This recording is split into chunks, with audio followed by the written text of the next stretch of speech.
Anson, born April 17, 1852 in Marshalltown, Iowa, spent a year at the University of Notre Dame before making his big league debut in the first year of the first pro league, the National Association of 1871.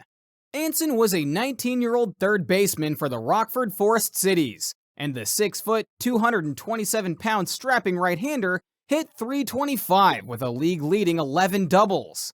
The next season, Anson hit .415 for the Philadelphia Athletics of the NA, driving in 48 runs in just 46 games. In 1876, Chicago White Stockings president William Hulbert, looking to add talent to his club, negotiated a deal with Anson and other stars. Hulbert then helped form the National League, and that summer, Anson hit .356 to lead Chicago to a 52-14 record and the first NL title. Anson would play 22 seasons for the team that became the Cubs, hitting at least 320 of those years. He moved across the diamond to first base in 1879 and led the league in RBIs 8 times between 1880 and 1891, winning batting titles in 1881, 1887, and 1888. When he retired after the 1897 season at the age of 45, Anson owned big league records for games, hits, at-bats, doubles, and runs. He finished with 3,435 hits, becoming the first player ever to cross the 3,000 hit line. Anson also managed Chicago for 19 seasons, winning 5 National League pennants as a player/manager, while accumulating almost 1,300 career victories. He helped usher in popular strategies such as the hit and run and the pitching rotation. After leaving Chicago following the 1897 season, Anson managed the New York Giants for 22 games in 1898, before ending his big league career. He never played a game in baseball's modern era, but Adrian Constantine "Cap" Anson was one of the greatest modernizers of the game, bringing strategy and leadership to the national pastime.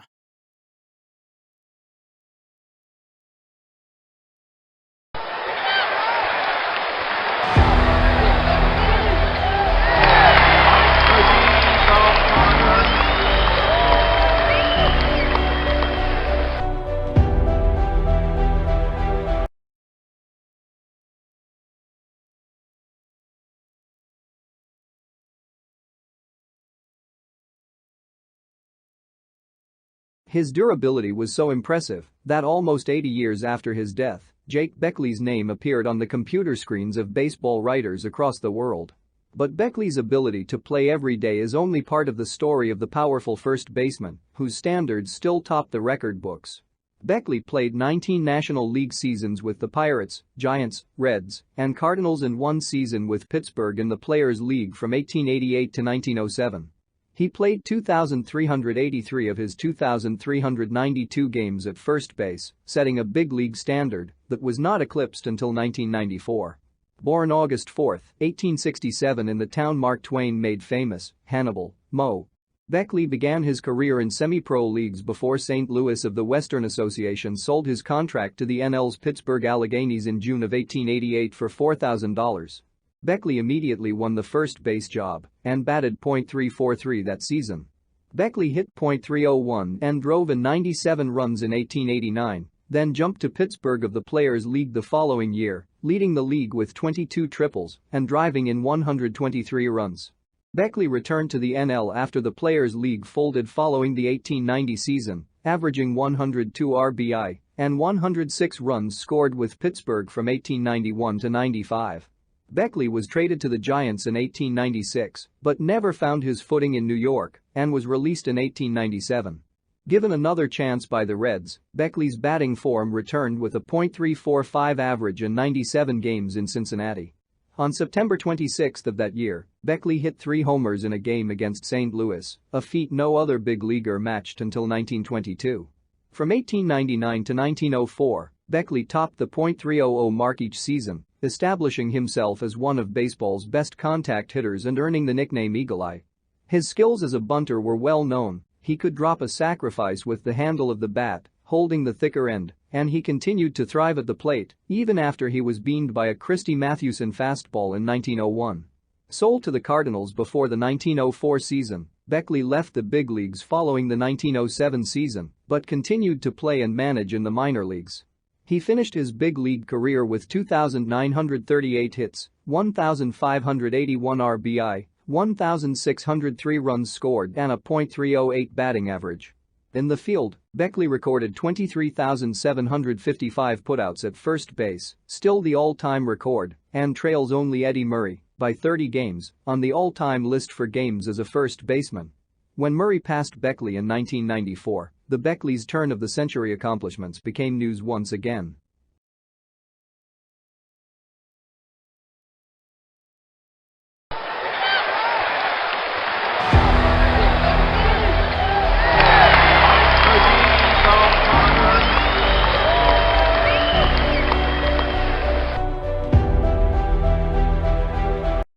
His mark on the game is seen in every contest at every level, whenever a catcher dons shin guards. Roger Bresnahan, however, did more than revolutionize how catchers dressed. He changed the way the position was played. Born June 11, 1879 in Toledo, Ohio, Bresnahan, known as the Duke of Tralee, due to his Irish roots, began his big league career as a pitcher in 1897 with the National League's Washington Senators. By 1901, Bresnahan found himself with the Baltimore Orioles of the New American League. The Orioles catcher, future Hall of Fame manager Wilbert Robinson, was sidelined with an injury. As a pitcher, Bresnahan was displeased with the Orioles' backup receivers, leading manager John McGraw to ask if Bresnahan wanted to catch. From that day on, Bresnahan was a catcher. "I never thought catching was hard," Bresnahan said. "I liked it." Bresnahan hit .268 that year as a first-year receiver, then jumped to the National League along with McGraw in 1902 to play for the Giants. In 1903, Bresnahan hit .350, then led the Giants to NL pennants in 1904 and 1905. He hit .313 with 3 runs scored in the Giants' 1905 World Series win over the Philadelphia Athletics.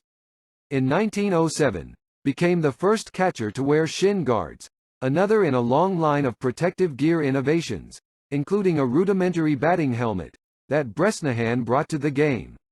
On opening day in 1907, Bresnahan began to experiment with protective gear.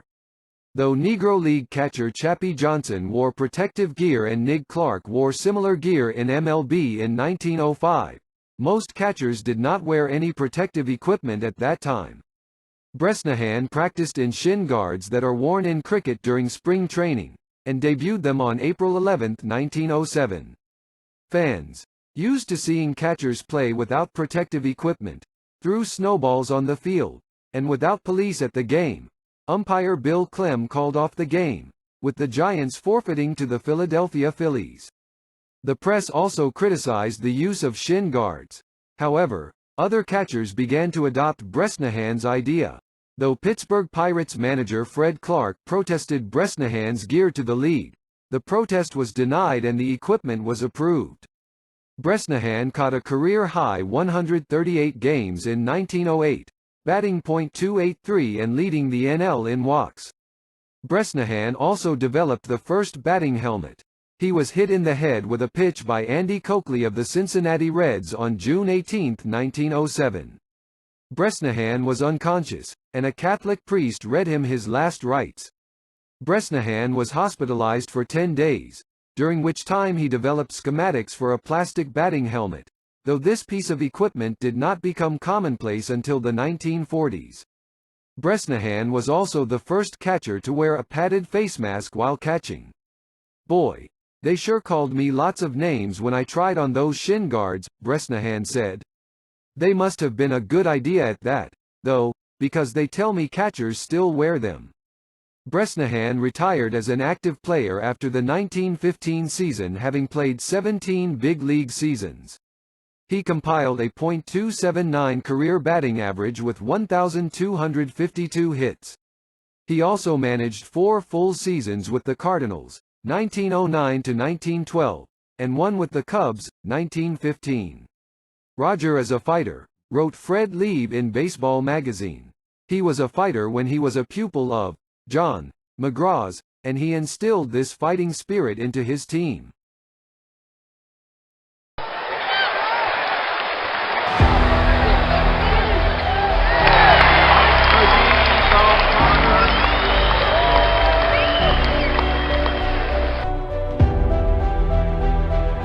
"24-year-olds are not often found in leadership positions. But at that age, Fred Clark fit right in as a player and skipper of a major league club. As one of the first boy managers, Clark starred in left field and led his teams to win from the field and the dugout. I tell you, managing a team from the bench is far different from directing from the field," he said. "I would much rather be a playing manager, not only because I like to play ball, but because when I am in there playing, my mind is on the game, and not filled with the perplexities and troubles of the manager." Born on October 3, 1872 in Winterset, Iowa, Clark spent a lot of time on a ball diamond as a youngster. "I thought I was pretty good if I caught half the fly balls that came to me," Clark said. He signed with the Louisville Colonels in 1894 and hit .347 in his first full season in 1895. Winning over fans and fellow players alike, Clark was named manager in 1897 and saw limited success leading the team. But when the Colonels ceased play in 1900, Pittsburgh Pirates owner Barney Dreyfuss brought several of the best Louisville players to Pittsburgh, including Clark and Honus Wagner. Dreyfuss immediately named Clark captain, manager. The team went from a 7th-place finish in 1899 to 2nd place in Clark's first season in Pittsburgh in 1900. Clark led the Pirates to pennants from 1901 to 1903 and 1909 and a World Series championship in 1909. 1903 was arguably the best hitting season of Clark's career, as he led the major leagues in slugging average and OPS and led the National League in doubles. He finished second only to his teammate, Honus Wagner, for the National League batting title. In the first World Series, Clark hit .265, but Boston's Cy Young and Bill Dineen outpitched Pittsburgh overall and won the series in 8 games. In the 1909 World Series, Clark batted only .211 but hit both of Pittsburgh's home runs and had more home runs and RBI than any player on either team. Clark also set a record for most walks for one player in a World Series game with 4 in Game 7. On August 23, 1910, Clark recorded 4 assists from the outfield in one game, tying a major league record.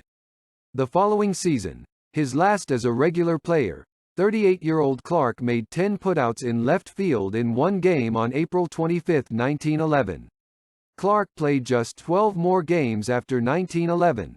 The last 3 as the oldest active player in the majors.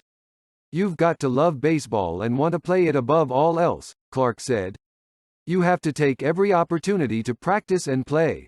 And not be discouraged. The most important thing is desire." Clark batted better than .300 11 times, stole more than 30 bases 7 times and led NL left fielders in fielding percentage twice. As a manager, Clark 1,602 won games with a .576 winning percentage. As a player, Clark's name will go down in history as one of the greatest in the game. "In his prime, he was a remarkable batsman," said sportswriter William Slocum. Clark was elected to the Hall of Fame in 1945. He passed away on August 14, 1960.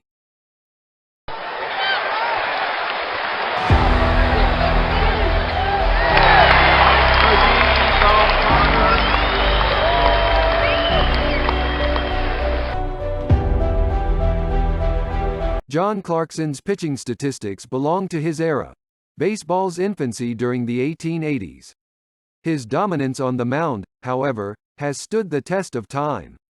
Born July 1, 1861 in Cambridge, Massachusetts, Clarkson began his big league journey at the age of 20 with the Worcester Ruby Legs of the National League.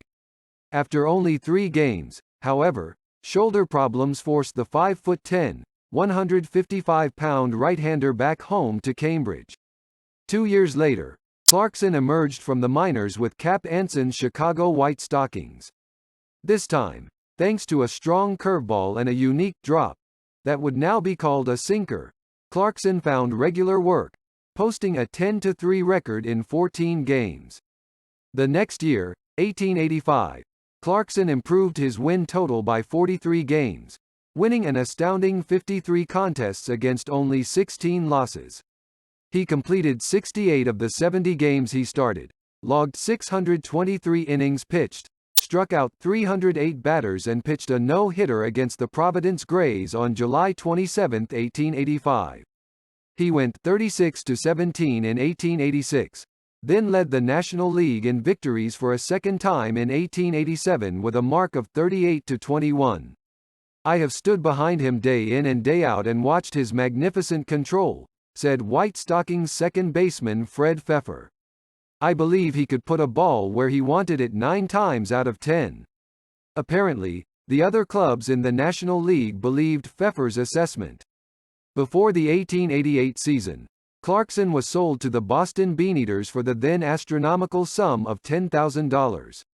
He spent the next 4 full seasons in Boston, averaging better than 35 wins per season. In 1889, he went 49-19 with a league-best 2.73 earned run average in 620 innings of work. The Beaneaters released Clarkson midway through the 1892 season, but he hooked on with the Cleveland Spiders for another 3 years before retiring after the 1894 season. His final totals: a 328-178 record, a 2.81 ERA and 485 complete games in 518 starts. For 8 seasons from 1885 through 1892, Clarkson averaged better than 36 victories per year. Clarkson had 2 brothers, Dad Clarkson and Walter Clarkson, who also pitched in the big leagues. Clarkson passed away on February 4, 1909. He was elected to the Hall of Fame in 1963.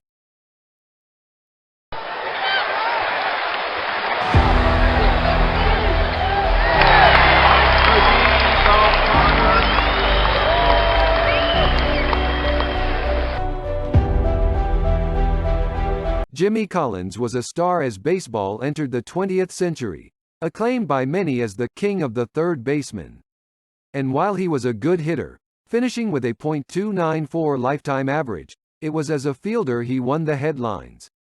Collins was a model for all third basemen, the king of trappers and footworkers, wrote 1978 J.G. Taylor Spink Award winner Tim Mernon. Collins was always graceful. Bill Bradley, another great third baseman, would get twice the applause on the same play Collins made easy. "The 2 best third basemen I ever saw, defensively, until Ossie Bluge came along, were Collins and Bill Bradley of Cleveland," said Washington Senators owner Clark Griffith, a former player and Hall of Fame executive. But Collins, with the Red Sox, was a shade the better. He was a cat on bunts. As the toast of Boston, Collins, having spent the majority of his 14-year big league career with either the Braves or Red Sox, is credited with revolutionizing third base play, whether it was setting up defensively away from the bag or mastering the art of defense against the bunt. "I came to the conclusion there was only one solution to this bunting game. A third baseman had to give himself a chance to get those fast guys," Collins said. "Once around the circuit, you knew who would bunt and who wouldn't. You knew John, McGraw and Willie Keeler were bunters. So I played them on the edge of the grass. McGraw bunted and I came in as fast as I dared, picked up the ball one-handed and threw it underhanded to first base. He was out. Keeler tried it, and I nailed him by a step. I had to throw out 4 bunters in a row before the Orioles quit bunting that afternoon."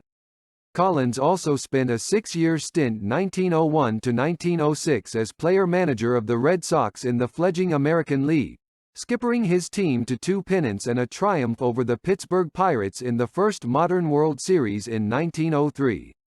At the time of his death, Collins was considered by many baseball observers as the best player at his position of all time. "They say I was the greatest third baseman, and I would like to believe it," Collins said. "But I don't know. There were many great third basemen in my day. I gave baseball everything I had, and when I quit, I was like the guy who died with his boots on."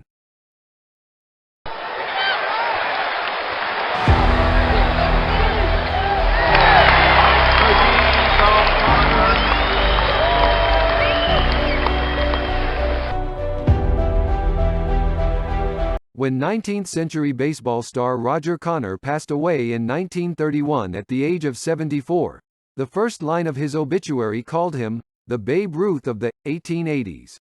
But Connor was much more than just a slugger. Connor spent 18 seasons in the big leagues, breaking in with the Troy Trojans in 1880 before finding a longtime home with the New York Giants. The broad-shouldered first baseman with the distinctive handlebar mustache would eventually become the national pastime's first power hitter as well as one of the most popular players of his time. When he retired in 1897, his 138 career home runs were more than anybody had ever hit until Ruth surpassed him in 1921. He is as fine a specimen of physical development as any in the profession, being a few inches over 6 feet in height, weighing over 200 pounds, without an ounce of superfluous flesh, and being admirably proportioned, read a profile in the New York Clipper. Notwithstanding his great size, he is endowed with more than the average amount of activity, and evidently possesses extraordinary powers of endurance. Connor's honorable and straightforward conduct and affable and courteous demeanor towards all with whom he is brought into contact have won him deserved popularity both on and off the ball field. An offensive marvel, the lefty-swinging Connor would hit more than 10 home runs in a season 7 times, a 19th-century record, and on 11 occasions topped a .300 batting average. One of Connor's more memorable feats occurred on September 11, 1886. Playing at the old Polo Grounds in New York City, at 110th Street and 5th Avenue, he hit a ball that landed on 112th Street on the other side of the right field wall.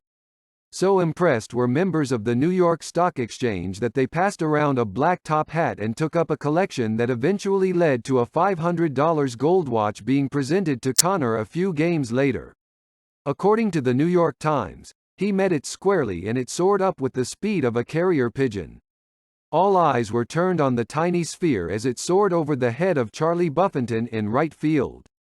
Dear old Roger, as the fans called him, was later quoted as saying, "I used to nail the horsehide over the fence into the tall grass and that would tickle some of the old New York stockbrokers." Blessed with not only power but with speed, Connor was known as an intelligent base runner who would end his career with more than 200 stolen bases and triples. Sportswriter Sam Crane once penned, "With his weight catapulting him, with speed and force, he slid feet first and, as he landed, could bob up, like a jack in the box." Connor passed away on January 4, 1931. He was elected to the Hall of Fame in 1976.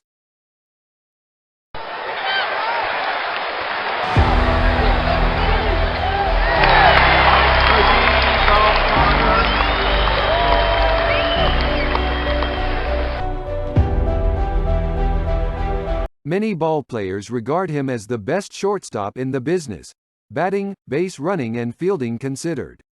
The Sporting News Supplements, 1899. When he was inducted into the Baseball Hall of Fame in 1998, George Davis was likely the best ballplayer you'd never heard of. But due to the dogged efforts of historians, he finally received his due, a century after he made a name for himself as one of the greatest shortstops in baseball history. Davis was an outfielder and a solid, dependable hitter for the Cleveland Spiders of the National League from 1890 to 1892. The following February, he was traded to the New York Giants for future Hall of Famer Buck Ewing. He began with the Giants as a third baseman, eventually transitioning to shortstop. In his initial season with the Giants, his batting average jumped 114 points to .355, kicking off a string of 9 consecutive seasons in which he would hit at better than a .300 clip. The switch-hitting run producer was named manager of the Giants in 1895, and returned to that capacity in 1901. One highlight of his Giants tenure was his daring rescue of several people from a burning Harlem apartment building in 1900. Davis and 2 teammates just happened to be passing by. He jumped to the Chicago White Sox in 1902, returning to the Giants in 1903, in violation of the peace treaty between the American and National Leagues. The Al and the White Sox kept him out of all but 4 Giants games that year, and the following season, he returned to Chicago. A career highlight was his performance as a member of the White Sox's Hitless Wonders team of 1906. They won the American League pennant while the Crosstown Cubs set an all-time mark with a record of 116-36. If they were in the same league, the Cubs would have finished 22.5 games ahead of the White Sox, and few gave them any chance in the first intra-city World Series. But the upstart Sox beat the Cubs in 6 games, with Davis batting .308 and driving in 6 runs.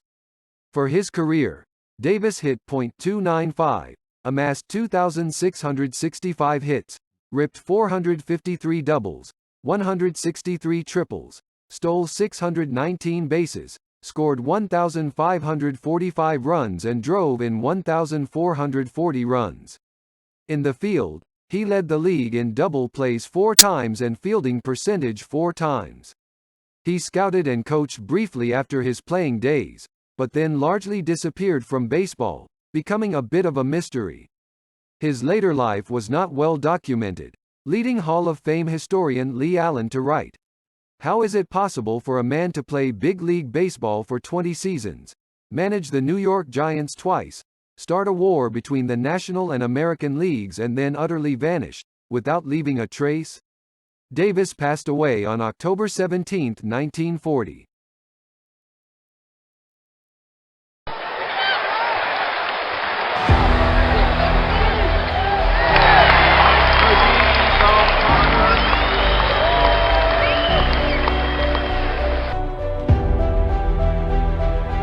Arguably one of the best players of the 19th century, Ed Delahanty was the first player in modern Major League history to hit over .4003 times. The eldest of 5 brothers to play in the big leagues, Big Ed was a 5-tool player. He could hit for power and average, was a terrific fielder with a strong arm and was quick on the base paths, leading the National League in stolen bases with 58 in 1898. The Sporting Life, the prominent sports publication of the 19th century, commented, "Delahanty is an awfully even, well-balanced player all around. You look at his batting and say, well, that chap is valuable if he couldn't catch the measles, and then you look at his fielding and conclude that it wouldn't pay to let him go if he couldn't hit the side of a barn." Not only could the big left fielder slug doubles and home runs, but he could hit the ball all over the field depending on the situation.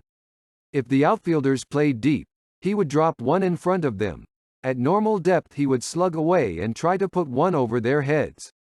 Reds hurler Philip "Red" Errett said Delahanty was the hardest man in the league for pitchers to strike out.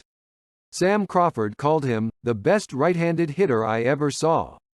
In his 16 years in the big leagues, Delahanty led the league in home runs twice, RBI 3 times, doubles 5 times, batting average twice and hits and triples once each.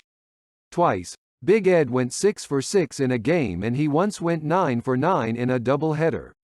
20-year veteran catcher Jack O'Connor recalled, "If Del had a weakness at the bat, I never could discover it." Delahanty was one of baseball's first superstars. Conscious of his star power, Delahanty jumped teams several times in search of a bigger payday. First in 1890 to the Players' League and then again in 1902 to the American League. An agreement between the two leagues in 1903 prevented Delahanty from jumping to the National League's New York Giants. At age 35, Delahanty's life came to a tragic end when he exited a train and fell off the International Railway Bridge that crossed over Niagara Falls on July 2, 1903. Years after his death, the Sporting News wrote of Delahanty, "He was among the greatest batters the game ever produced." Great batters, like poets, are born, not made.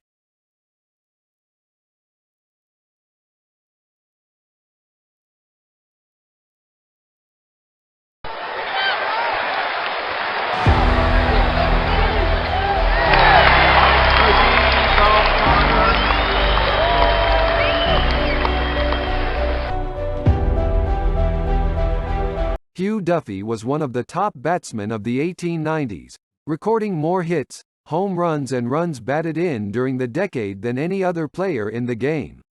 A player, coach, manager, executive and team owner, Hugh Duffy's career in baseball spanned an amazing 68 years. He teamed with fellow Hall of Famer Tommy McCarthy to form the Heavenly Twins, outfield tandem for the Boston Beaneaters that captured 2 league pennants and pre-modern World Series championships in 1892 and 1893. Scouted by Cap Anson, Duffy was originally signed to play for the Chicago White Stockings in 1888. Not only could Duffy swing the bat, but he had terrific range in the outfield. Fred Clark recalled, "Duffy was a really great center fielder and an outstanding right-handed hitter. He was a choke hitter, who would wrap hits everywhere with good power." In 1894, Duffy put together his finest season when he compiled a record .440 batting average on 237 hits, led the league in home runs with 18, knocked in 145 runs, hit 51 doubles and scored 160 times. On June 18 of that year he established a major league mark when he reached base safely 3 times in one inning. It's very evident that when a batter has a bang-up season he must begin just right, find conditions favorable and go straight ahead through the season full speed, Duffy said of the 1894 campaign. "That was what I did back there in '94. I got away to a good start and I held my advantage." During his time as a coach, Duffy had the opportunity to mentor Ted Williams during Williams's .406 season, in 1941. Duffy maintained that the splendid Splinter was the best hitter he'd ever seen. Sir Hugh holds the distinction of being the only player to bat .300 in 4 major leagues: the Players' League, the American Association, the National League and the American League. As Duffy put it, "It just comes natural. You just walk up there and hit it. That's all."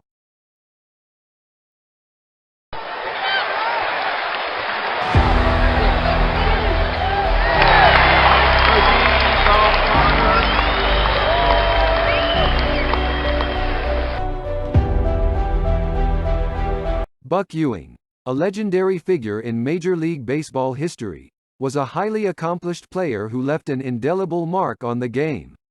Born on October 17, 1859, in Hoagland, Ohio, Ewing had a remarkable career that spanned from 1880 to 1897. Buck Ewing was primarily known as a catcher, although he also played other positions, including first base and outfield.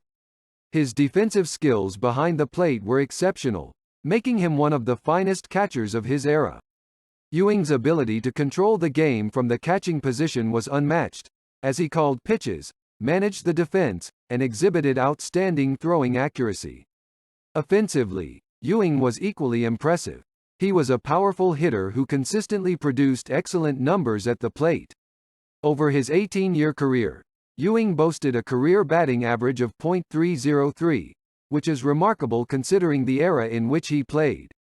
He displayed remarkable consistency, hitting above .300 in 13 seasons, with his highest batting average recorded at .356 in 1893. Ewing's offensive prowess was not limited to his batting average.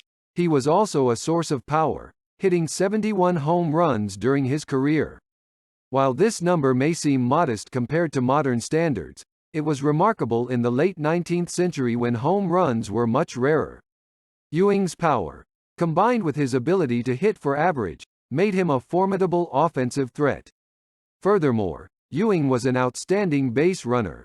He possessed great speed and agility, allowing him to steal bases and take extra bases whenever the opportunity arose.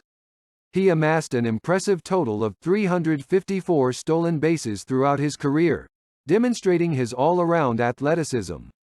In addition to his individual accomplishments, Ewing's impact on the teams he played for was significant. He played for several teams during his career, including the Troy Trojans, New York Giants, and Cleveland Spiders. Ewing's leadership and influence on the field were instrumental in guiding his teams to success. He was known for his exceptional baseball intelligence, strategic thinking, and ability to inspire his teammates. Buck Ewing's remarkable contributions to the game of baseball did not go unnoticed. In 1939, he was elected to the National Baseball Hall of Fame, cementing his legacy as one of the all-time greats. His induction into the Hall of Fame was a testament to his exceptional skills, versatility, and impact on the game. Buck Ewing's career in Major League Baseball was nothing short of remarkable. As a catcher, he excelled defensively, while also displaying exceptional offensive skills. His influence on the game extended beyond his individual achievements, as he was a leader and inspiration to his teammates. Ewing's legacy lives on in the annals of baseball history, and his rightful place in the Hall of Fame ensures that his contributions will always be remembered.